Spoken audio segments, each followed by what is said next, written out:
Magandang araw, ako nga pala si Lizelle. Isang hamak na sales lady lamang sa isang malaking mall. Isang araw, bigla na lang akong sinugod ng isang babae. Sinampal at pinahiya sa harap ng maraming tao. Pinagbintangan pang kabit. Inakit ko daw ang may-ari ng isang mall corporation para bigyan ako ng trabaho. Simula noon, naging mahirap ng aking buhay sa trabaho dahil sa kontrobersyang ito. Ngunit ang hindi nila alam, hindi ako kabit dahil anak ako at nag-iisang tagapagmana ng may-ari nitong mga malalaking mall sa bansa. At dito nagsimula ang aking kwento. Huy! Alam niyo ba? May nasagap akong chismis. Nandito daw ang anak ng CEO natin. Ha? Talaga? Saan? Gaga, hindi ko alam. Pero ang pagkakarinig ko, baka nagmamasid lang daw dito sa paligid. Baka nakadisguise na customer ang hula nila. Bakit niya naman kailangang mag-disguise? Kung ako siya, ipangangalandakan ko talaga na akong nag-iisang tagapagmana ng lahat ng tono. Isa ka pang gaga, no? Malamang kailangan niyang mag-disguise para malaman kung sino-sino ditong nagtatrabaho ng maayos.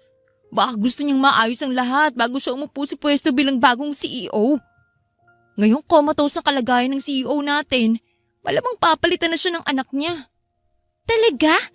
Nakakatakot naman, Shams. What if yung customer na makausap natin ay siya na pala yung anak ng CEO? Tapos saktong may regla ka kaya tinarayan mo. Naku! Paano lang ang future ko kapag natanggal ako dito? Kaya kailangan na nating magpakabait simula ngayon. Dahil hindi natin alam ang mangyayari. Buti na lang narinig kong chismis kundi lagot talaga tayo kapag nagkataon. Lalo ka na, ang sungit-sungit mo pa naman. Bakit ako? Mas masungit ka kaya? Pero teka, ang sabi mo hula lang naman ng iba na baka nagpapanggap na customer, di ba? Pero paano kapag hindi pala customer kundi sales lady din? What if isa pala sa atin ang anak ng CEO? Kakanood mo yan ng mga palabas eh. Nilamon ka na yata ng mga teleserye. Imposible yung iniisip mo, sis.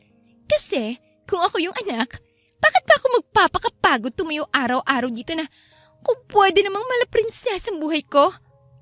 Hindi magpapanggap na sales lady yan, di ba, Lizelle? Teka, ba't ang tahimik mo yata ngayon?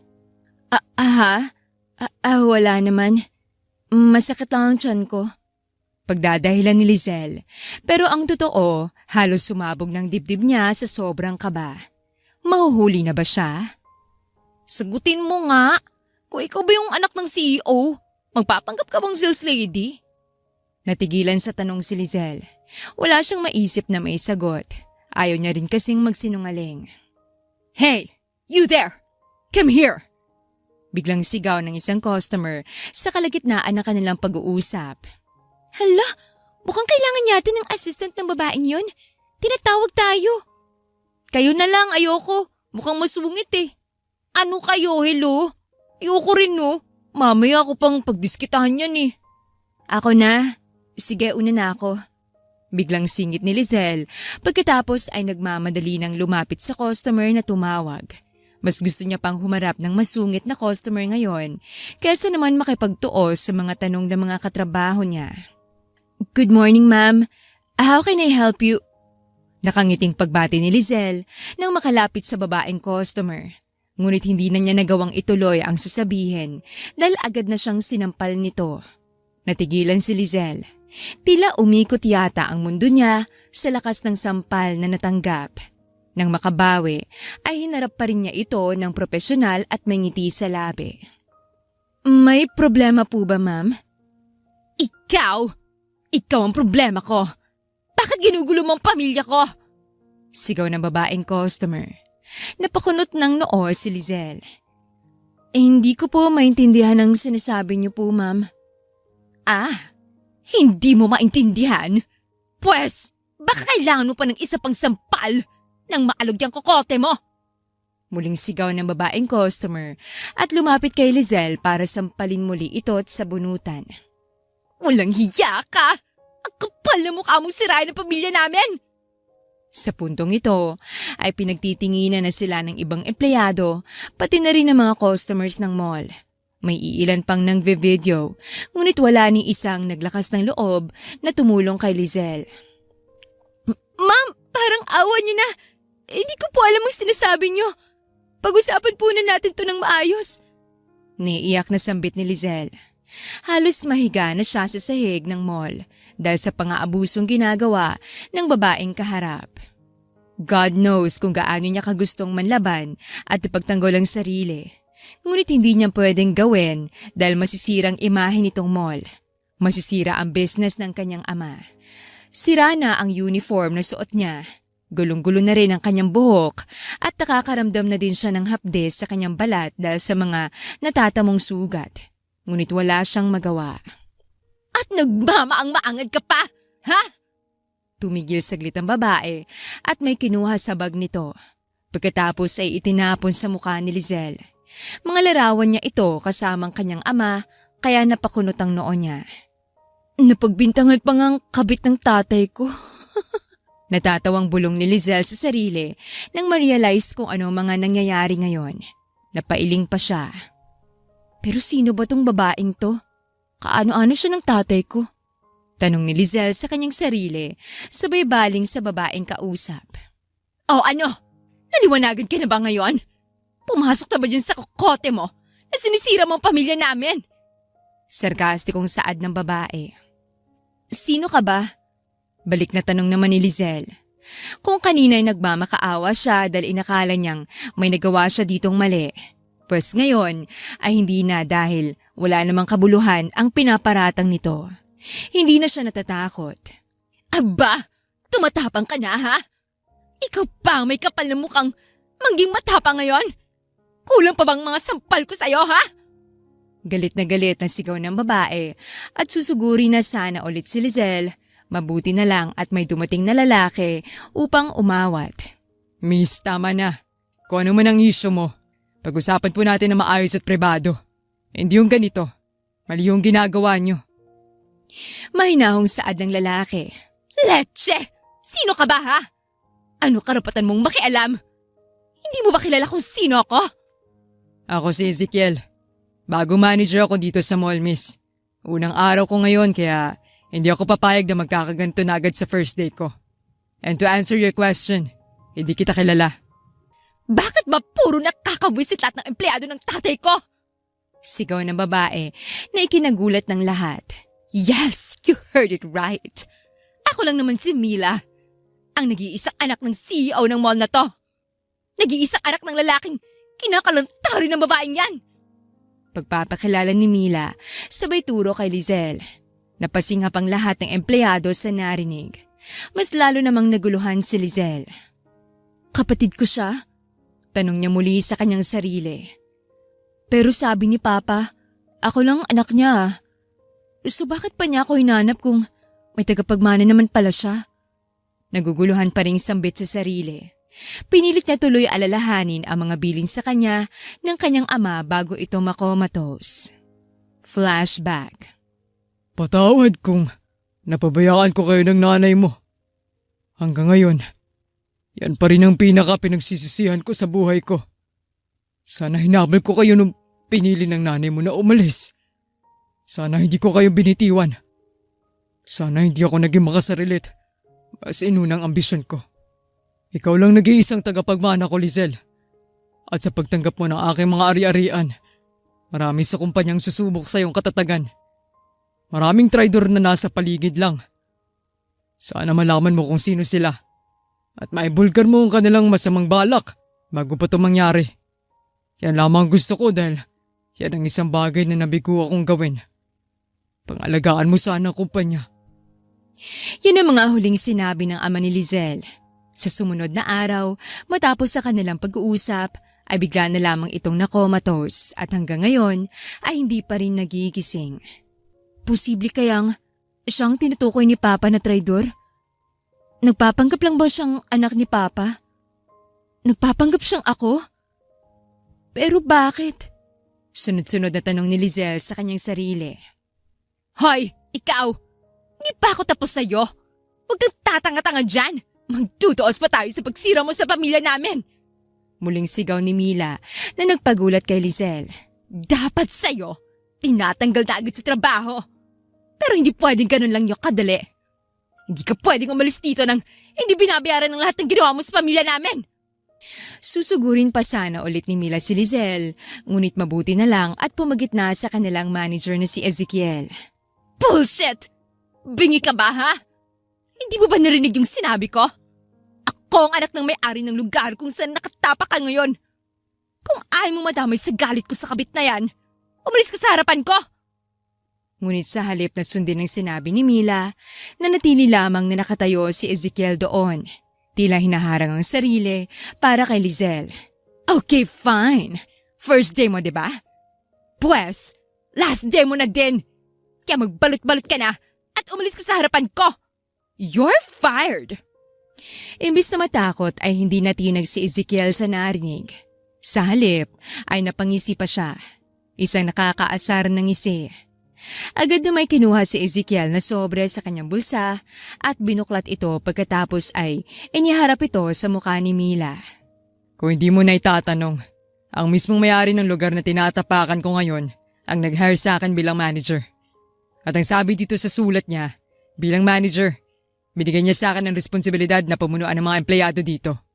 At ako lang may kakayahang sisantehin ng sino man ang nagtatrabaho dito. At walang sino man ang pwedeng sumisante sa akin hanggat nabubuhay pa si sir. Comatose lang siya, diba? Hindi pa siya patay. Kaya hindi mo ako pwedeng sisantehin.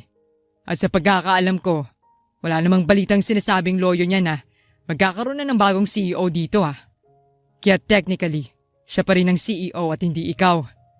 Kaya wala kang kapangyarihan dito ngayon. Sa katunayan, pwedeng ikaw pa ang kasuhan ng mall dahil sa panggugulo mo dito. Kaya kung ako sa'yo, mabuti pang umalis ka na lang.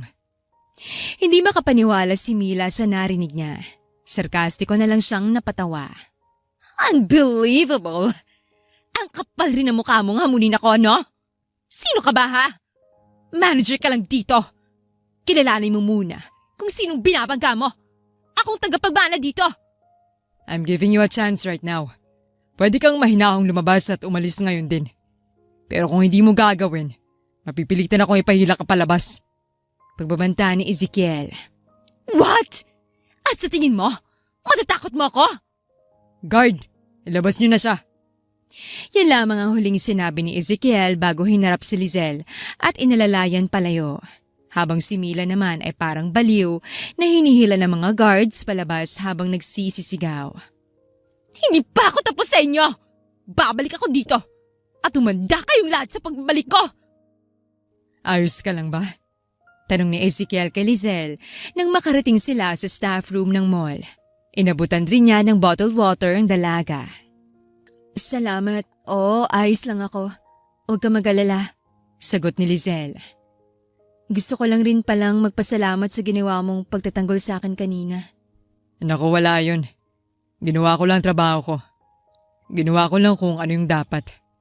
By the way, hindi pa pala ako nakakapagpakilala ng maayos sa'yo. Ezekiel nga pala. Saad ni Ezekiel, sabay lahad ng kanyang kamay. Nakangiti naman itong tinanggap ni Lizelle at kinamayan siya. Lizelle, siya nga pala, nabanggit mo kanina na papa ko, ang CEO natin mismong nag-hire sa'yo. Iniwanan ka pa ng malaking responsibilidad sa kumpanya. May I know, magkakilala ba kayo?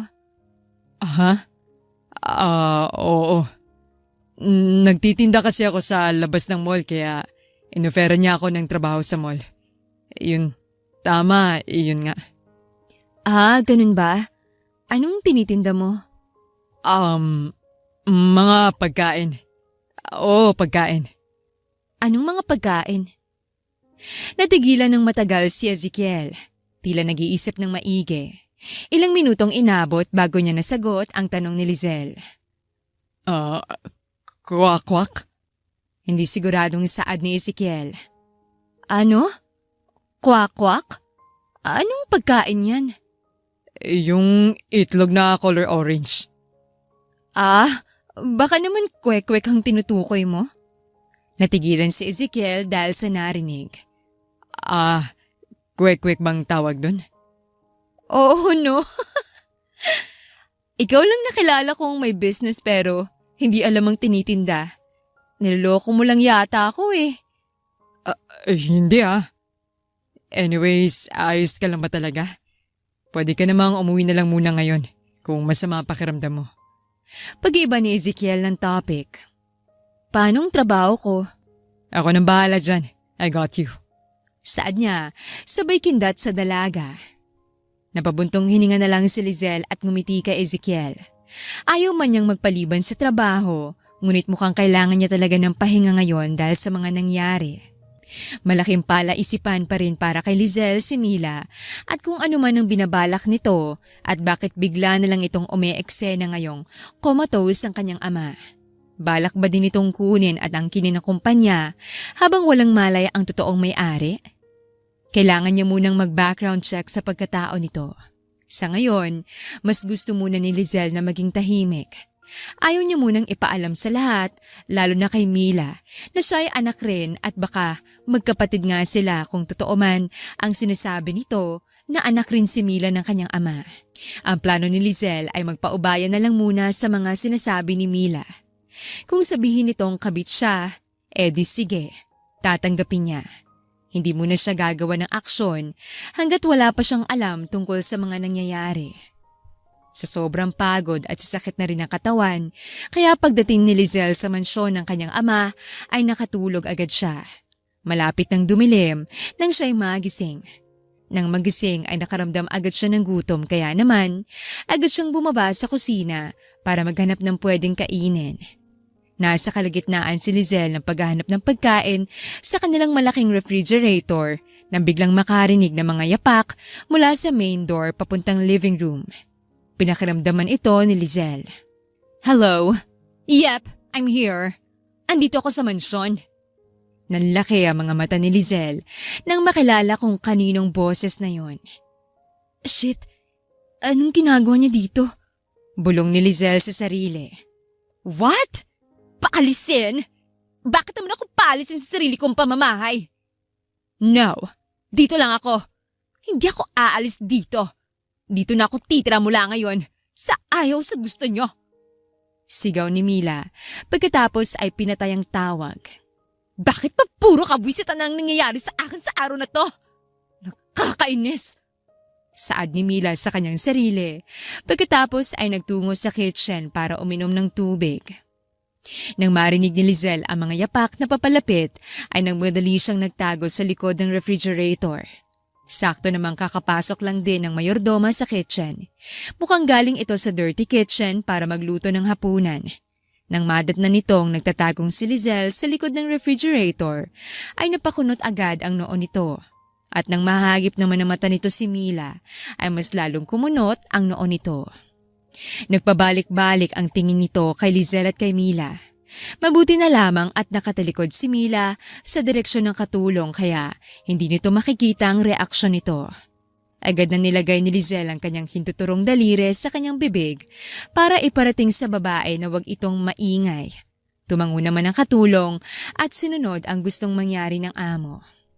Oh my God! Nandyan ka pala. Ginulat mo naman ako. Saad ni Mila nang pagtalikod niya ay nakita niya biglang katulong. Well, no time no see, I guess. Anyways, pahikuhan nyo nga yung mga bagay ko sa sasakyan. Pakiakit na lang sa kwarto. Mauna na ako doon para magpahinga dahil pagod ako. Utos nito at umalis na. Nang makaalis si Mila ay agad na lumapit si Lizelle sa katulong. Miss Lizelle, ano pong nangyayari? Bakit po nandito ulit sa mansyon si Miss Mila? Anong sabi mo? Nandito ulit? So dito siya nakatira noon? Ibig sabihin, anak nga rin siya ni Papa? Naku, hindi po. Noon po kasi, nung nag-uumpisa pa lang si Sir sa negosyo niya, naging partner niya sa negosyong nanay ni Miss Mila. Hanggang sa nagkamabutihan sila ng loob at nabuo si Miss Mila. Kaya naging mag-asawa sila. Pero 3 years ago, nalaman ni Sir na hindi niya pala tunay na anak si Miss Mila. Anak pala si Miss Mila sa ibang lalaki. Nalaman niyang niloloko lang pala siya ng kanyang asawa. Nalaman niya rin na milyon-milyon ng perang tinatangay nito mula sa kumpanya taon-taon. Kaya hiniwalayan niya ito at pinalayas ang mag-ina. Simula noon wala na kaming narinig mula sa kanila. Akala nga namin lumipad na sila sa ibang bansa. Dahil sa kahiyan sa ginawa nilang panluloko kay Sir. Natigilan si Lizelle sa mga narinig. Ano? Milyon-milyon? Bakit hindi na lang sila ay pinakulong ni Papa? Ang nakuha lang pong ebidensya ni Sir ilang milyon lang. Pero pakiramdam niya may iba pa.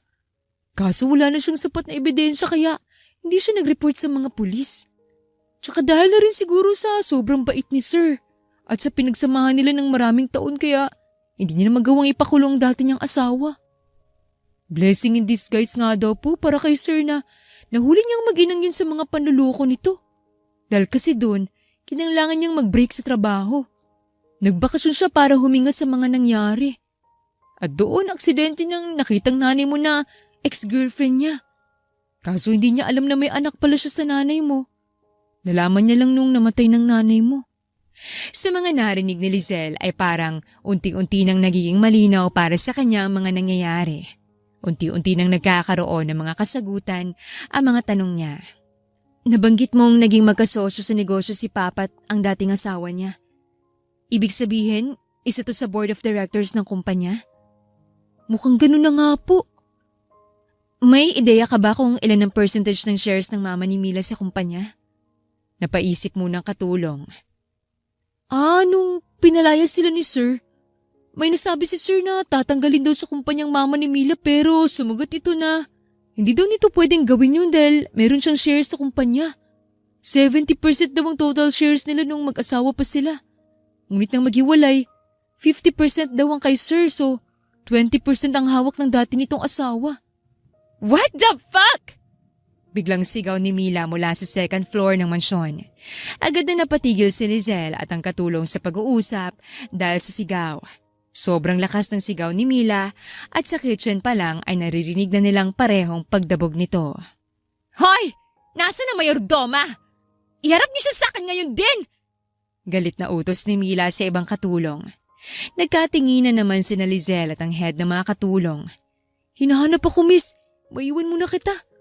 Saad ng katulong at nagmamadaling umalis sa kitchen para harapin ang galit na si Mila. Kanino mga gamit yung nandun sa kwarto ko? Bakit may mga gamit doon? Porkit walang may-ari dito? Pababoyin niyo na ang mansyon? At kwarto ko pa talaga? Sabihin mo, sino makapal ang mukha sa inyo dito na natutulog sa kwarto ko? Natahimik ang lahat ng mga katulong. Wala ni isang naglakas ng loob na sagutin si Mila.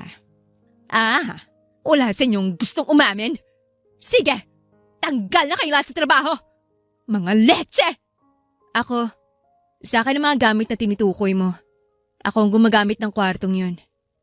Sagot ni Lizelle, sabay dahan-dahang humahakbang palabas ng kitchen. Bakas naman ang gulat sa mukha ni Mila nang makita si Lizelle na agad din namang napalitan ng pagkasarkastiko. I should have known. Bakit ko ba iniisip na makukontento ka na sa pagiging sales lady mo lang sa mall ng tatay ko? Of course, hindi pa sapat yun sa'yo kaya pati tong mansyon gusto mo din. Saad ni Mila habang bumababa ng hagdan at lumalapit kay Lizelle. Tell me, ganyan ka na ba talaga kadesperadang makaangat sa buhay? Kaya kumakabit ka na lang sa matandang mayaman? Napansin ni Lizelle na napakunot ang noon ng mga katulong. Tumingin pa sa kanyang mayordoma habang may nagtatanong na ekspresyon sa muka. Umiling lang si Lizelle dito na parabang sinasabing huwag magsalita at hayaan muna si Mila sa mga maling paratang nito. Hindi ako kabit ng tatay mo. Ano? Fuck buddy? Alam mo, kung nautumang tatay ko, pues hindi ako. Tapos, ano namang gagawin mo? Papahiin mo ulit ako dito at palalayasin? Katulad ng ginawa mo sa akin sa mall? Hindi! Tumatawa si Mila na parang baliw. Sa tingin mo ba, papakawalan na lang kita ng ganun kadali? Siyempre hindi! Tsaka, hindi naman ganun kasamang ugali ko para palayasin ka dito. Yun nga lang, dahil wala ditong tatay ko ngayon, kaya hindi ka na magbubuhay reyna dito. Agad na napakunot ang noo ni Lizelle. Hindi maintindihan kung ano ba ang gustong mangyari ni Mila. Lumingon naman si Mila sa mga katulong. Iba ba ang mga gamit niya? Kahit na gustong gusto kong ipatapon ang lahat ng yan, hindi naman ako ganun kasamang tao. Kaya ibaba niyo na lang at dalhin sa maid's quarter. Bakit po sa maid's quarter? Simple lang. Hindi ko siya paalisin dito sa mansyon. Pero hindi rin naman pwedeng libre lang ang pagtira niya dito. Sagot ni Mila bago bumaling kay Lizelle. Ano ka? Guest? Kaya syempre, babayaran mo ang kabaitan ko sa pamamagitan ng pagtrabaho dito bilang katulong. Nanatili lamang na nakatayo doon si Lizelle at nakatingin kay Mila. Wala siyang naging reaksyon sa mga sinasabi nito. Oh, ano pang hinihintay mo? Kunin mo na mga gamit mo at ilipat sa kung saan mas nababagay ang mga yon. Pakilinis na rin ng maigi ang kwarto ko at baka ang dumi-dumi na nun. Isang maduming babae ba naman ang natutulog doon habang wala ako? Hindi na ako magtataka. Baka nga inaamag na yung kwarto eh. Yun lamang ang huling sinabi ni Mila bago nag-walk out. Miss Lizelle, bakit ka ba pumayag na tratuhin ng gano'n ni Miss Mila? Mas may karapatan ka naman dito sa mansyon dahil ikaw ang totoong anak at hindi siya. Ewan ko nga kung bakit bumalik pa yun dito kahit pinalayas na ng papa mo eh. Singit ng katulong habang inaayos sa mga gamit ni Lizelle sa maid's quarter. Walang pwedeng makalam ng buong pagkatao ko. Lalong-lalo na si Mila. Pero baka gagawin ka lang niyang alila, Miss Lizelle. Hayaan mo na. Sanay naman ako sa hirap eh.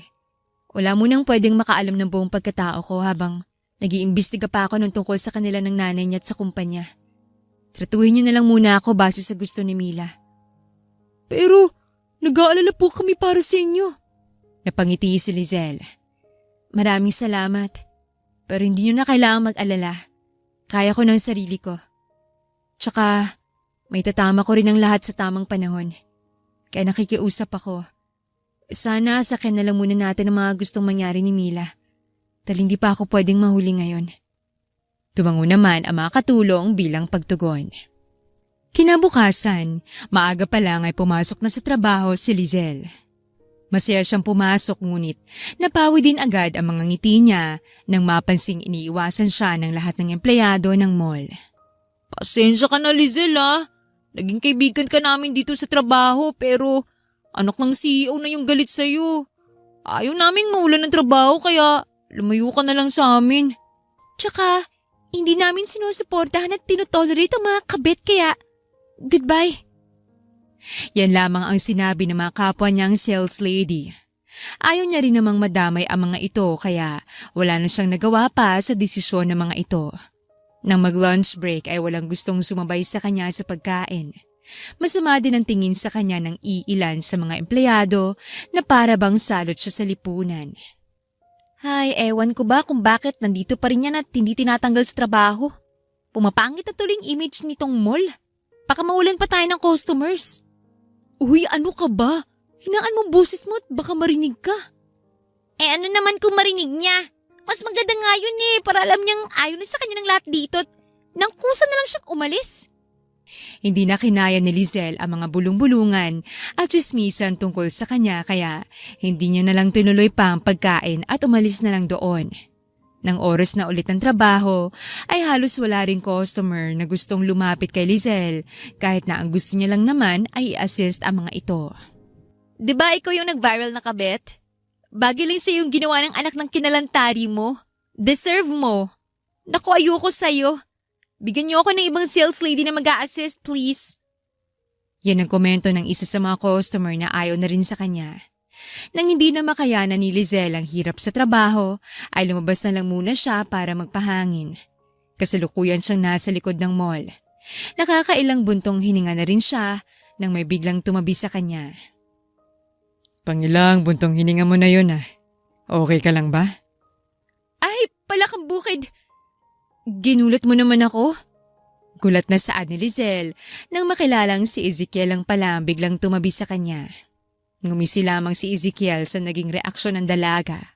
Dumaan ang matagal na katahimikan sa pagitan nilang dalawa bago muling nagsalita si Lizelle. Anong ginagawa mo? Me? Nagpapahangin lang din dito katulad mo.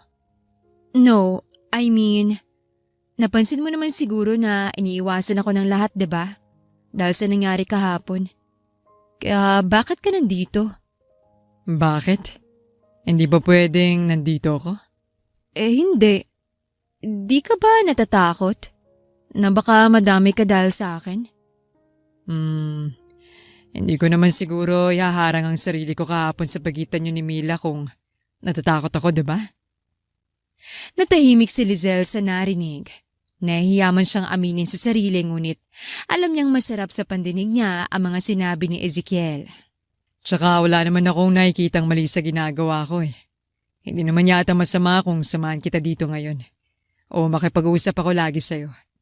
I don't care what anyone thinks. Fuck them. Natawa na lang si Lizelle sa narinig. Kahit papaano, medyo gumaan ang loob niya. Thanks to Ezekiel. Alam mo, huwag mo nang intindihin yung mga sasabihin ng ibang tao. It doesn't matter. Ang mahalaga, alam mo sa sarili mo kung anong totoo. And just be yourself. Muling napangiti si Lizelle at tumango bilang tugon. Ayun no.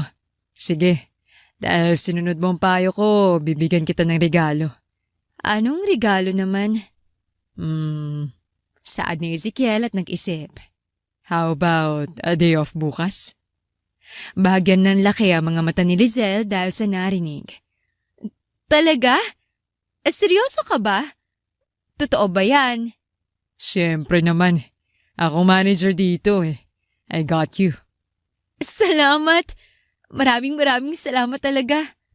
Saad ni Lizelle at bigla pa siyang napayakap kay Ezekiel dala ng sobrang kasiyahan. Masayang-masaya siya dahil kailangan niya talaga ng day off ngayon. Hindi para mag-relax, kung hindi para umpisahan ang investigasyon niya at nang matigil na ang lahat ng paghihirap niya. Napansin ni Lizelle na natigilan si Ezekiel dahil sa ginawa niya. Maging siya ay nagulat din sa sariling ginawa, kaya agad siyang napabitaw sa yakap. Ngunit bago pa man siya tuluyang makabitaw, ay pumulupot na ang mga kamay ni Ezekiel sa bewang niya at niyakap siya ng mas mahigpit pabalik. Tila natuod si Lizelle sa kinatatayuan niya. Tumagal sila ng ilang minuto na nasa ganoong posisyon. Nang sa wakas ay binitawan na ni Ezekiel ay halos hindi siya makatingin dito. Pakiramdam niya ay pulang-pula na ang pisngi niya. Balik na tayo? Simpleng pag-aya ni Ezekiel na parabang hindi big deal sa kanyang ginawa. Sige. Nahihiya pa ring sagot ni Lizelle. Gusto niyang tanungin si Ezekiel kung bakit nito ginawa yon ngunit wala yata siyang lakas ng loob. Kaya naman ay ipinagkibit balikat na lang niya ito.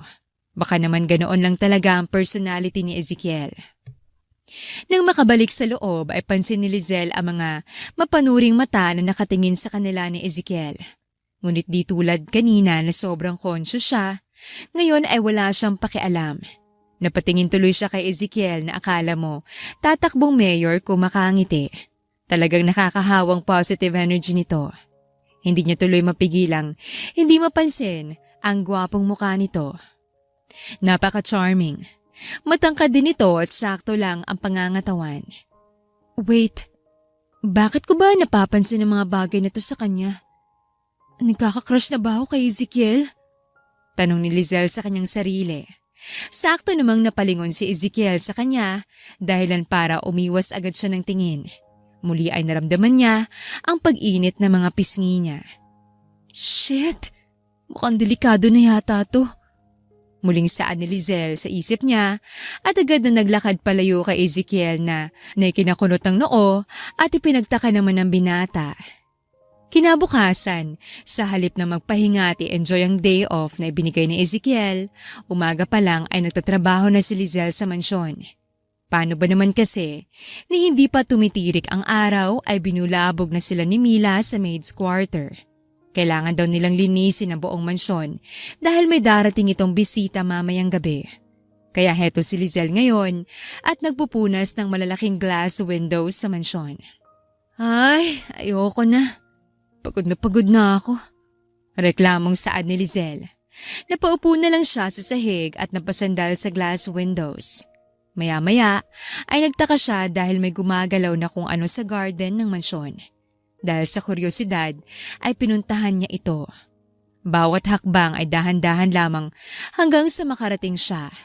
Napanganga na lang si Lizelle nang makita ang nakatopless na si Ezekiel habang nililinis ang kanilang garden. Hindi matanggal ang pagkagulat sa mukha niya. Bumaba ang tingin ni Lizelle sa katawan nito. Hindi nga siya nagkakamali. Maganda nga ang katawan ng binata. Ano kayang feeling kapag nahawakan kong six-pack abs na yan? Wala sa sariling tanong niya. Well, hindi mo malalaman kung hindi mo susubukan. Ah? Shit! Ano bang sinabi ko? Sorry, nawala yata ako sa sarili ko. Nahihiyang sambit ni Lizelle at tumalikod. Tatakbo na sana siya paalis dahil sa kahihiyan ngunit hindi niya nagawa dahil agad nahawakan ni Ezekiel ang kamay niya. Oops, not so fast. Saan ka pupunta? Aalis. May trabaho pa ako, no? Bitawan mo na nga ako. Hindi pwede. Dito ka muna. Pamimilit ni Ezekiel sabay hila kay Lizelle. Dahilan kung bakit napasandal si Lizelle sa katawan ni Ezekiel. Ang bango. Saad ni Lizelle sa kanyang isip. Muntik na naman sana siyang mawala sa sarili. Mabuti na lang at napigilan niya ang sarili. Gaga ka talaga, Lizelle. Bakit mo pinagpapantasyahan si Ezekiel? Lihim na kastigo niya sa kanyang sarili. Biglang natigilan si Lizelle nang may maalala. Teka, ano palang ginagawa mo dito? Bakit ka nandito? Nagtatrabaho? Piloso pong sagot ni Ezekiel sabay tawa. Nagtatrabaho ka dito sa mansyon? Bakit ngayon lang kita nakita? Kaibigan ko kasi yung hardinero dito. Hindi siya pwede ngayon kasi may sakit kaya ako na lang munang pumalit. Paano ang trabaho mo sa mall? Day off. Wala sa sariling sagot ni Ezekiel. Sasagot pa sana si Lizelle ngunit hindi na natuloy dahil biglang bumuhos ang malakas na ulan. Mabuti na lang at may masisilungan dito sa garden kaya dali-dali silang tumakbo papunta doon. May problema ba? Tanong ni Ezekiel nang mapansing na tahimik si Lizelle. Pinapanood lamang nito ang pagbuhos ng ulan. Umiling naman si Lizelle. Wala naman. Parang nagkaroon na ako bigla ng nostalgic feeling. Ang sarap kaya maligo sa ulan nung bata pa, kasamang mga kaibigan. Nakangiting saad ni Lizelle sabay lingon kay Ezekiel. Napansin niyang nakakunot na noon ito dahil sa sinabi niya. Wait, huwag mo sabihing hindi mo naranasang maligo sa ulan nung bata ka? Kasamang mga kalaro mo? Bakit? Mandatory ba na kailangan gawin yan? Natatawang sagot ni Ezekiel. Ay, ang boring naman. Ano bang klase ng childhood ang meron ka? Siguro hindi ka pinapayagan ng nanay mo nun at nakakulong ka lang sa kwarto. Komento ni Lizelle. Napansin niyang natahimik bigla si Ezekiel. Mukhang hindi yata naging maganda ang childhood nito. Dumaan ang sandaling katahimikan sa pagitan nilang dalawa. Akin na. Ha? Akin ang kamay mo. Naguguluhan man ay inabot pa rin ni Ezekiel ang kamay niya kay Lizelle. Pagkaabot ni Ezekiel ng kanyang kamay ay agad na tumakbo si Lizelle sa gitna ng ulan. Kaya wala ring nagawa si Ezekiel kung hindi ang sumunod na lang. Binitawan lang ni Lizelle si Ezekiel nang makarating na sila sa gitna ng garden. Pagkatapos ay umikot-ikot si Lizelle habang nakatingala sa langit at dinadamang bawat dampi ng ulan sa muka. Namiss ko to. Sigaw ni Lizelle. Natigil lamang siya nang mapansing nakatingin lang ng seryoso si Ezekiel sa kanya. Sa mga oras na to, parang nag-slow motion ang mundo ni Ezekiel habang pinagmamasdan si Lizelle. Hindi niya matukoy kung kailan ba nagsimula.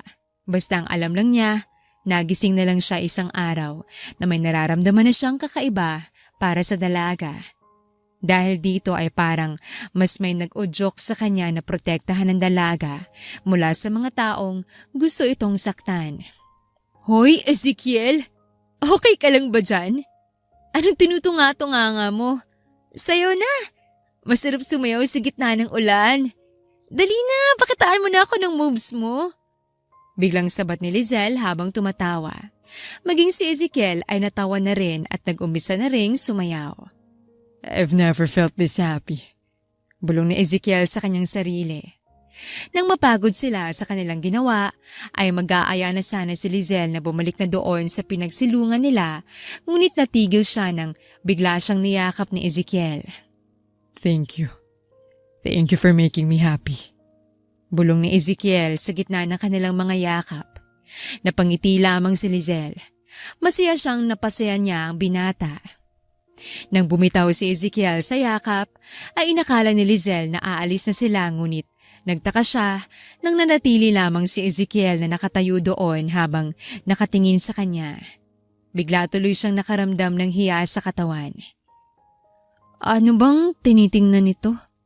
Tanong ni Lizelle sa kanyang isip.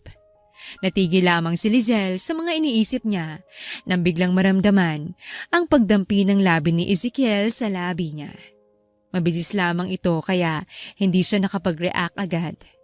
Nanlalaki ang matang tiningnan niya ang binata. Pa-thank you ko kasi pinasaya mo ko. Maikling saad ni Ezekiel pagkatapos ay kinindatan ang gulat na si Lizelle bago naunang umalis. Napahawak na lang si Lizelle sa labi niya habang nakatingin sa naglalakad na papalayo na si Ezekiel. Ninakaw niya na ang puso ko. Pati ba naman ang first kiss ko? Kinabukasan, pagpasok ni Lizelle sa trabaho, ay pansin niya na agad ang kakaibang katahimikan sa buong mall. Iba ang vibe nito ngayon. Bakit ang tahimik? Sarado bang mall? Wala namang nag-email sa akin na saradong mall ngayong araw . Tanong ni Lizelle sa kanyang sarili. Mas lalong nagtaka si Lizelle nang mapansing wala ngang customer sa paligid. Mukhang sarado pa nga ang mall. Ilang hakbang pa ay nakita na niya na nagtipon-tipon sa gitna mga empleyado ng mall. Kaya nagmadali sa paglalakad si Lizelle. Nang makalapit ay narinig niya na agad ang bulong-bulungan tungkol sa kanya. Ang tibay talaga ng sikmura niya na pumasok pa ngayon. Mukhang hindi yata na-inform. Buti nga sa kanya at nang malagot siya. Nung una ay hindi maintindihan ni Lizelle ang ibig sabihin ng mga sinasabi ng mga ito, ngunit nang makita kung sinong dahilan kung bakit nagtipon-tipon ang mga empleyado, ay tila nasagot ang katanungan niya. There standing in the middle of ground, ang nag-iisang dating asawa ng papa niya na si Mildred, ang ina ni Mila. Sa uri pa lang ng tindig nito ay makikita mo na kung gaano ito ka-superior. Yung matatakot ka talaga sa aura nito. Para itong yung typical na mga mapang-abusong stepmother sa mga palabas. Biglang nagtagpo ang mga tingin ni Lizelle at Mildred. Agad namang napaismid si Mildred. Finally! The mistress is here! Saad ni Mildred kay Lizelle. Biglang natahimik ang lahat. Dahan-dahan namang humakbang si Mildred palapit kay Lizelle. So brave of you to still show up here! Huh? Sa bagay, ganyan naman talaga mga kabit. Makapal ang mga mukha. Hindi sumagot si Lizelle. Nanatili lamang siyang seryosong nakatingin kay Mildred. Ano pang ginagawa mo dito ngayon? Magtatrabaho? Bakit? Sa tingin mo ba, may trabaho ka pang babalikan dito pagkatapos ng ginawa mo kay Mila? Akala mo ba hindi nakarating sa akin ang pagpapahiyang ginawa mo sa anak ko? Galit na saad ni Mildred. Napatingin tuloy si Lizelle kay Mila na nakangisi lamang sa likod ni Mildred. How ironic na si Mila pa daw ang napahiya gayong si Lizelle nga ang nabugbog sa public place. Anong karapatan mong ipahiya ang anak ko? Ang future CEO nitong pinagtatrabahuan mo. Bakit? Akala mo ba? Porket kabit ka ng dating asawa ko, ay may mamanahin ka na? Nananaginip ka yata. Hindi akong namahiya sa kanya. Pinahiya niya ang sarili niya. Ako pa ngang agrabyado dito . Akong binugbog na lang bigla ng magaling mong anak. Sagot ni Lizelle. Wala na sana siyang planong pamatol dito, ngunit nasasagad na ng mag-inang ito ang pasensya niya. Bakas naman ang gulat sa mukha ni Mildred. Hindi yata nito inasahang sasagot si Lizelle. Well, tama lang ginawa ng anak ko. Yan naman talagang dapat na ginagawa sa mga kabit na naninira ng pamilya. Kahit sino naman yatang taong tanungin mo dito, gagawin din ang ginawa ni Mila sa taong naninira ng kanilang pamilya. Saad ni Mildred. Nakita naman ni Lizelle na nag-agree ang ilang mga empleyado sa sinabi nito. Naninira ng pamilya? Sige nga, sabihin mo sa akin, kaninong pamilyang sinira ko? Matapang na tanong ni Lizelle. Ano, di ka makasagot?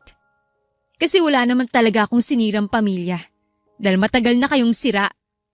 Ikaw ang sumira sa pamilya nyo kasi manloloko at manggagamit ka. Agad na sinampal ni Mildred si Lizelle. How dare you! Ang tapang na talaga ng mga kabet, no? Wala nang kahit katiting na dignidad na tinitira sa sarili.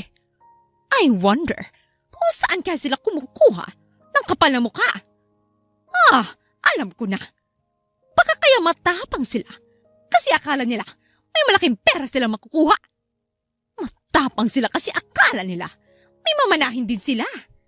Well, I hate to break it to you. Pero sisiguraduhin ko, wala kang maski piso na makukuha dito. Kabit ka lang, kaya huwag kang ilusyonada. You cheap! Bakit? Ikaw, saan ka ba kumukuha ng kapal na muka na magmarunong dito? Hiwalay na kayo kaya tingin mo ba may makukuha ka din? Napansin ni Lizelle ang takot sa mukha ni Mildred nang marinig nitong sinabi niya at dahil doon ay napangiti si Lizelle. Bullseye. Alam mo, ikaw kanina pa ako nagtitimpi sa'yo Wala na talagang tatalo sa kakapalan ng mukha mo. Sabat ni Mila at susuguri na sana si Lizelle. Ngunit mabuti na lang at agad na humarang si Ezekiel. I'm sorry, I'm late. Bulong ni Ezekiel kay Lizelle. Ngumiti lang ng kaunti si Lizelle bilang tugon. At sino naman tong isa pang makapal na mukha na nakikialam dito? Saad ni Mildred. Ma, yan yung sinasabi kong manager dito na kung makaasta, akala mo kung sino? Oh, ikaw pala. Ezekiel, right?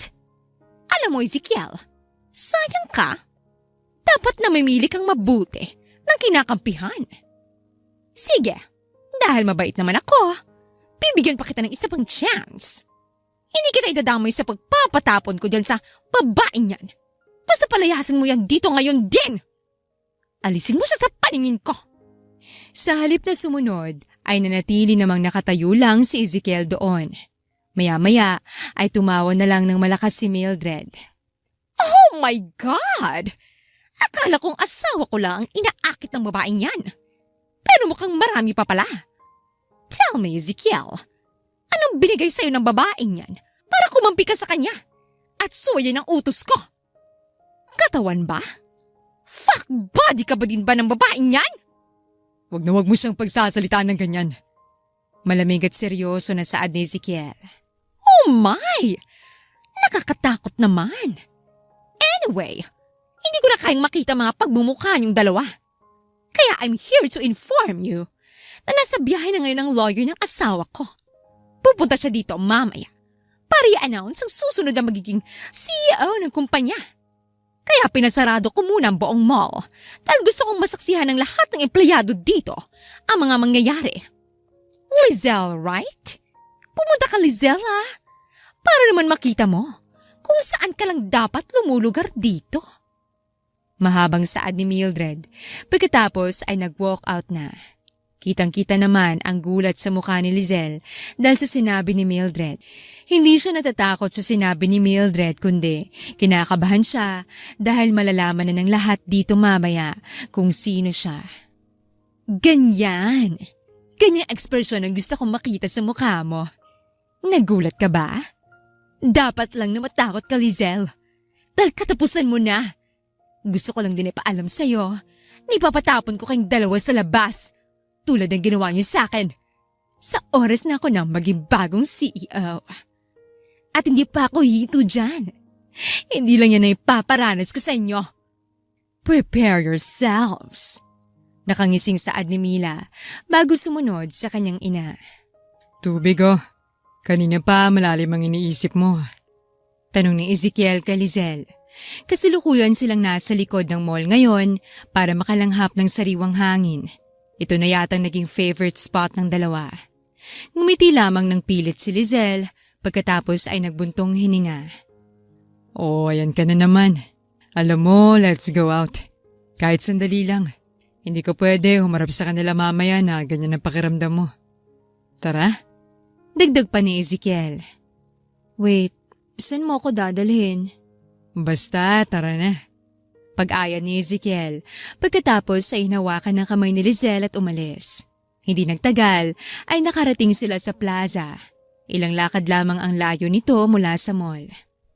Anong gagawin natin dito? Basta, kung bahala. Leave it to me. Saad ni Ezekiel at nagpalingalinga. Ayun. Tara. Saad ulit ni Ezekiel at hinila na naman si Lizelle sa kung saan. Nakarating sila sa nagpaparenta ng mga bisikleta sa plaza. Kuya, 2 po. Saad ni Ezekiel at nagbayad na. Ano pang hinihintay mo, madam? Sakay na. Napairap na lang si Lizelle ngunit sumunod rin. Woohoo! Sigaw ni Ezekiel habang nagbibisikleta at dinadama ang hampas ng hangin. Madam, try mo. Nakakawala ng bigat ng pakiramdam, promise. Ayoko nga. Ang corny. Anong corny? Hindi, no? Woohoo! Ganun lang. Woohoo. Ano? Hindi ko marinig. Woohoo! Ganun dapat. Woohoo! Yan, ganyan. Isa pa. Woohoo! Napangiti si Ezekiel habang pinagmamasdan ang masayang mukha ni Lizelle. Para silang mga bata sa ginagawa nila ngayon. Pero, who cares? As long as napapasaya nito si Lizelle. Parang ang gaan kasi para sa pakiramdam ni Ezekiel tuwing nakikita ang masayang mukha ng dalaga. Dahil sa sobrang pagmamasid kay Lizelle ay hindi na nakapag-focus sa pagbike si Ezekiel kaya naman ay nabangga siya sa isang bench na may nakaupo na magjowa. Tawang-tawa naman si Lizelle at iniwan na ang napahiyang si Ezekiel. Nang mapagod sa pagbibisikleta ay huminto sila sa nagtitinda ng dirty ice cream. Napagod ako dun Pero nakaka-enjoy. Sus, iniwan mo nga ako kanina eh. Ang sungit tuloy ng tingin sa akin nung magjowa dun. Dapat lang yan sa'yo. Ganun Saad ni Ezekiel pagkatapos ay pinahira ng ice cream si Lizelle sa mukha. Ganyan pala ang gusto mo Sagot naman ni Lizelle pagkatapos ay hinabol ang tumatakbo papalayong si Ezekiel. Konti lang tuloy ang ice cream na nakain nila dahil napunta lang sa mukha nilang dalawa halos lahat. Habang nagpupunas ng kanilang mga mukha ay biglang tumunog ang tiyan ni Ezekiel. Sorry, hindi kasi ako nakakain kanina. Dahil sa pagmamadali kasi late na ako eh. Tara, may nakita ako kanina. Hindi to kanin pero pwede nang panlaban sa gutom. Kumain ka na lang ulit mamaya sa mall. Saad ni Lizelle, sabay hila kay Ezekiel sa nagtitinda ng mga street foods. Safe ba yung kainin? Maarting saad ni Ezekiel nang inabutan siya ni Lizelle ng fried isaw at fishball. Oo naman. Akala ko ba kwek-kwek vendor ka bago ka nagtrabaho sa mall? Oo. Siyempre, safe na safe to kainin. Sagot naman ni Ezekiel pagkatapos ay diretsyong isinubo ang mga street foods na binigay ni Lizelle. Nanlaki ang mga mata ni Ezekiel dahil sa sarap ng lasa ng mga ito kaya kumuha pa siya at sunod-sunod na isinubo ang mga ito.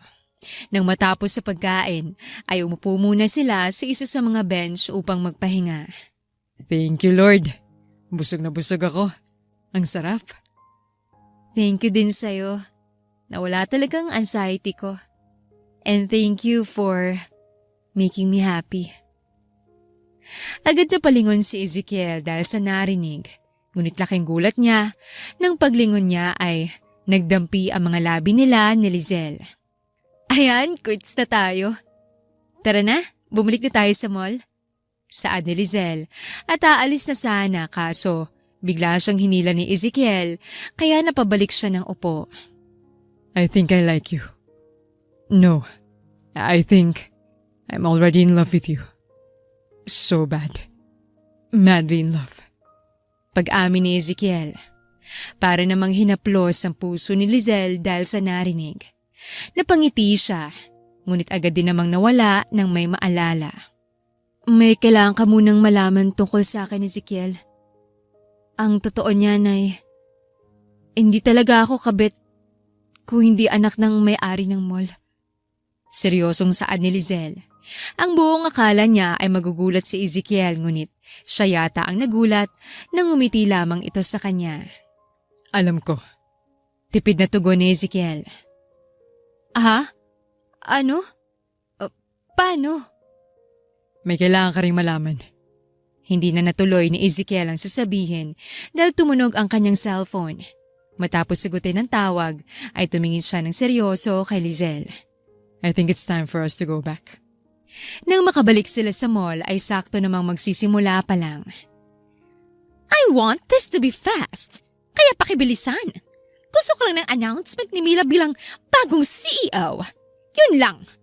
Dahil may party pa kami mamaya bilang celebration. Gusto ko lang ng announcement para malaman ng lahat at maisip nila kung saan sila lulugar. Mataray na utos ni Mildred sa lawyer, sabay tingin kay Lizelle at ninisian pa ito. Wow! Talagang pinapabilib mo talaga ako lagi. Ang tapang-tapang mo talaga para magpakita pa dito ngayon, Lizelle, no? O sadyang iba lang talagang kapal na mukha mo. At umaasa ka pa rin na may mamanahin ka kaya nandito ka? Binalaan na kita, diba? Ako mismo kakaladkad sa'yo palabas mamaya.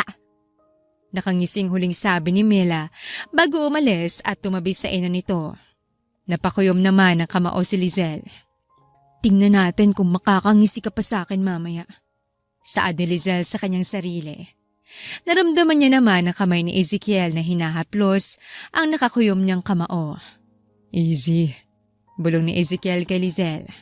Okay, so as per Madam Mildred requested, hindi na ako magpapaligoy-ligoy pa. Nandito ako ngayon para sa isang announcement. Dahil komatos ang ating minamahal na CEO, kaya kailangan nating mag-appoint ng bagong CEO. Ngunit dahil buhay pa naman ng totoong may-ari, kaya ang papalit sa kanya ay temporary lang. Pero, paano kung hindi na siya magising sa pagka-comatose? Paano kung bigla na lang siyang mamatay? Nakangising tanong ni Mildred. Napapikit sa galit si Lizelle. Siya talagang tunay na makapal ang muka. Buhay pa si Papa pero pinapatay niya na. Bulong ni Lizelle sa sarili. Kapag nangyari yan, ang temporary CEO ay magiging official CEO na ng kumpanya. Bingo! Kaya ano pang hinihintay mo? Bilisan mo na! Sabihin mo na sa lahat kung sinong bagong CEO. Komentong muli ni Mildred. Sa tono pa lang ng boses nito ay mahalata mo ng masayang-masaya ito sa mga naririnig. Ang nakalagay dito, kung sinong may pinakamalaking shares sa kumpanya, siya na ang magiging bagong CEO. Previously, 70% ng shares ay pagmamahari ng ating CEO.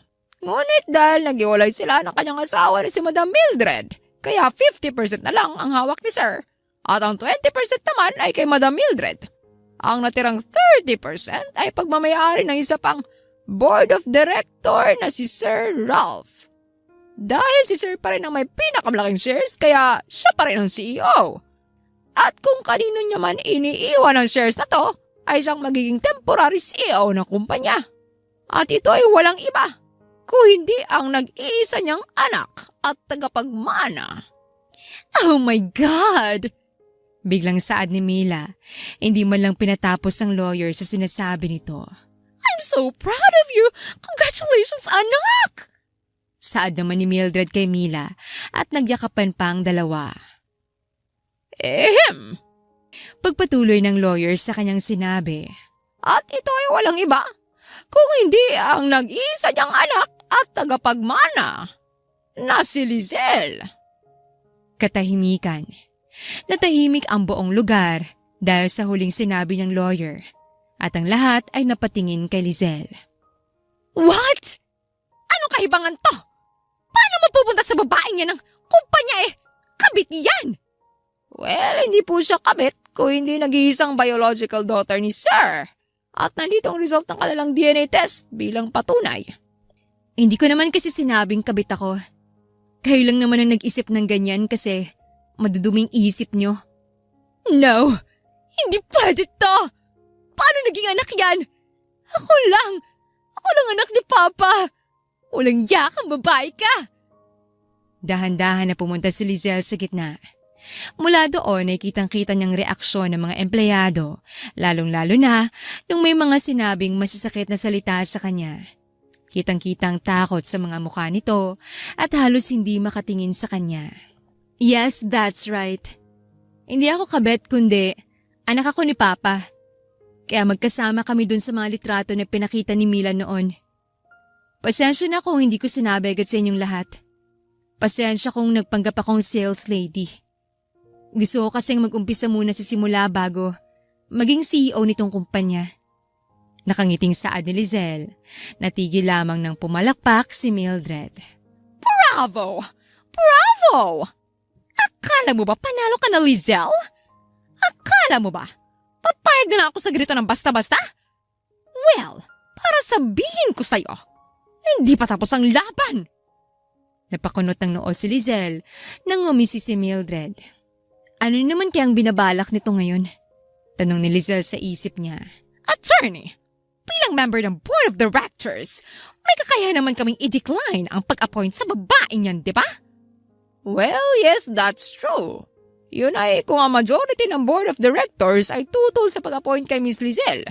Ang Board of Directors din ang magboboto-boto sa kung sinong ipapalit na bagong temporary CEO. Dahil 3 lamang ang Board of Directors ng kumpanya, kailangan ang dalawa ay mag-apila. So, kapag nakumbinsi ko si Ralph, ibig sabihin, pwede ko nang ipatapon ang babaeng yan? Ganun na nga po. Bravo! Ang kailangan ko na lang gawin ay papuntahin dito si Ralph. Well, hindi na kailangan. Biglang sabat ni Ezekiel pagkatapos ay pumunta sa gitna. Ako si Ezekiel. Ang nag-iisang anak at tagapagmana ng Ralph na tinutukoy niyo. Binigay na sa akin kaninang umaga ni Papang shares niya sa kumpanyang to. Nakangising saad ni Ezekiel. Pagkatapos ay may inabot na papeles sa lawyer. Well, yes, that's true. Kay Sir Ezekiel na ang 30% shares ng kanyang ama na si Sir Ralph. Saad ng lawyer pagkatapos basahin ng papeles. And I vote yes sa pag-appoint kay Miss Lizelle bilang bagong CEO. Nakangising saad ni Ezekiel, sabay tingin sa gulat na si Lizelle. Yan ang dahilan kaya nalate ako kanina. Pinilit ko pang hingin kay Papang shares niya dito kasi alam kong mangyayari to. Pero pasensya na kung nalate pa rin ako. Narinig ko sa mga empleyado na nasampal ka daw ni Mildred kanina nung wala ako. Huwag ka mag-alala. Simula ngayon, wala nang kamay na dadapo dyan sa maganda mong muka. Kamay ko na lang. Bulong ni Ezekiel sa katabing si Lizelle. Napairap lang si Lizelle sa huling sinabi ng binata. Si Ezekiel naman ay ngumisi bago nagsalita ulit sa harap ng lahat. Tungkol dun pala sa sinabi ni Mildred na hindi pa tapos ang laban. Well, tapos na. Dahil habang nagpapanggap ako bilang manager dito, nagkaroon ako ng pagkakataong mag-imbestiga. At nalaman kong milyon-milyong pera ng kumpanya na ibinubulsa ni Mildred kada taon. Salamat sa mga kaibigan kong pulis na tumulong sa akin sa pag-iimbestiga. Salamat at pumayag kayong magpanggap din bilang empleyado dito. Pwede nyo nang hulihin ang Mildred na yan. Utos ni Ezekiel. What? No! Hindi pwede! Hindi ako papayag! Sigaw ni Mildred. Si Mila naman ay umiiyak lang sa tabi nito. Natigil ang lahat nang may biglang nagsalita. I'm so disappointed! Nagpanggap akong nakoma para bigyan pa kayo ng isa pang pagkakataon, Mildred at Mila. Papa? Gulat na saad ni Lizelle nang makitang ama na malakas na naglalakad palapit sa kanya. Nagpanggap akong nakoma para bigyan kayo ng isa pang pagkakataon na itamang mga mali nyo. Pero anong ginawa nyo? Sinira niyong muling tiwala ko. Pinatunayan nyo sa akin na kahit nagkasama tayo ng maraming taon, ang pera, ari-arian na kumpanya ko lang minahal nyo at hindi ako. Kaya wala na akong magagawa pa. You need to pay for your sins. Saad ng ama ni Lizelle. Pagkatapos sa inutusan ng mga pulis, nadakpin na ang nagsisisigaw na si Mildred. Si Mila naman ay umiiyak lang na sumusunod sa kanyang ina. Hi, it's good to be back. Nakakasawa sa ospital. Para akong mamamatay anytime eh. Komento ng ama ni Lizelle nang makarating sila sa mansyon. Nanatili lamang na blankong ekspresyon ng mukha ni Lizelle. Galit na nagpabalik-balik ang tingin niya sa kanyang ama at kay Ezekiel. Both of you have some explaining to do. Malamig na saad ni Lizelle. Look, I'm sorry, okay? It was all Tito's idea. Nadamay lang ako. Kinakabahang saad ni Ezekiel. Kwek-kwek vendor pala ah. Sumunod lang ako kay Tito. Hindi ko ginusto na lokohin ka. I'm sorry. At ikaw, Papa? Kailangan pa bang umabot sa comatose ang plano mo? Pinakaba mo ako. Kala ko mawawala ka na rin sa akin. Maiyak-iyak na sambit ni Lizelle.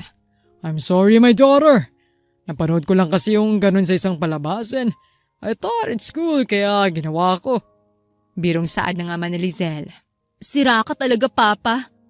But, I'm glad na ayos lang po ang kalagayan niyo. Huwag niyo nang ulitin yun ah. Huwag niyo na akong tatakutin ng ganun. Saad ni Lizelle, sabay yakap sa kanyang ama. Oh, so touching. Pwede bang makisali? Che, di pa ako tapos sa'yo, Ezekiel. Bakit ka pumayag sa plano ni Papa? Ha? Saad ni Ezekiel habang napapakamot ng ulo. Lumapit kasi yan sa akin. Humihingi ng tulong dahil hindi daw siya papamanahan ng kaibigan kong si Ralph hanggat hindi siya nag-aasawa. Kaya sinabi kong tulungan muna niya ako sa plano bago ko siya tulungan. At paano niyo naman siya tutulungan? Ipapakasal kita sa kanya. What? At pumayag ka rin, Ezekiel? Pipikutin niyo ako ni Papa? Ganun ba? Noon lang yun. Pumayag ako noon kasi hindi pa kita kilala. Pero ngayon kilala na kita. Kahit mahal na mahal kita, hindi ako papayag na mapasok kasi isang loveless marriage. Kaya ngayon wala na akong pakialam sa deal namin ni Tito. Wala na akong pakialam kung hindi man ako pamanahan ni Papa. Kung saan ka masaya, andun ako. Seryoso lamang ang tingin ni Lizelle kay Ezekiel. Ngunit maya-maya ay bigla siyang ngumisi. At sino namang nagsabi sa'yo na magiging loveless marriage kapag nagpakasal ako sa'yo? Nakangiting saad ni Lizelle na ikinagulat naman ni Ezekiel. Yun no! Magpakasal na kayo agad bukas. Ako nang bahala sa lahat. Sa wakas, matutupad na rin ang hiling namin ng best friend kong si Ralph na magkatuluyan ng mga anak namin. Nakangiting saad ng ama ni Lizelle at pumalakpak pa. And you may now kiss the bride. Yan ang saad ng pare. Nagkatinginan naman sa isa't isang ikinakasal na sina Ezekiel at Lizelle. Hindi nga nagbibirong ama ni Lizelle sa sinabi nitong magpakasal na sila kinabukasan. Mukhang atat na kasi itong maging kumpare na sila ng best friend nitong si Ralph.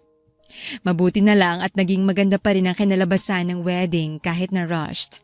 Mukhang matagal na yata itong pinaghandaan ng ama ni Lizelle. You're mine now, forever. At huwag mo nang isipin kung mawala pa dahil hindi ka na makakawala sa akin. I love you so much, Lizelle. Hindi naman ako mawawala sa'yo. Huwag kang mag-alala. I love you more, my Ezekiel. At unti-unti ngang naglapat ang mga labi ni Ezekiel at Lizelle. Ang simbolo ng kanilang pag-iisang dibdib. Ang simbolo ng kanilang pagmamahalan. Walang permanente sa mundong ito. Sabi nga nila, what goes around comes around. Kung anong ginawa mo sa iba, ay babalik at babalik sa'yo. Kadalasan ay mas malala pa nga ang balik. Kaya laging piliin na maging mabuting tao.